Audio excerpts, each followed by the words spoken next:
عائشہ رضی اللہ عنہا نے بیان کیا کہ رسول کریم صلی اللہ علیہ وسلم جب بیمار نہیں تھے تو فرمایا کرتے تھے کہ جب بھی کسی نبی کی روح قبض کی جاتی تو پہلے جنت میں اس کا ٹھکانہ دکھا دیا جاتا ہے، اس کے بعد اسے اختیار دیا جاتا ہے کہ چاہے دنیا میں رہیں یا جنت میں چلے۔ چنانچہ جب حضرت صلی اللہ علیہ وسلم بیمار ہوئے اور سر مبارک میری ران پر تھا، اس وقت آپ پر تھوڑی دیر کے لیے غشی طاری ہوئی۔ پھر جب آپ کو اس سے کچھ ہوش ہوا تو چھت کی طرف ٹکٹکی باندھ کر دیکھنے لگے۔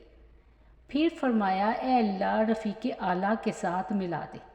میں نے سمجھ لیا کہ حضرت صلی اللہ علیہ وسلم اب ہمیں اختیار نہیں کر سکتے۔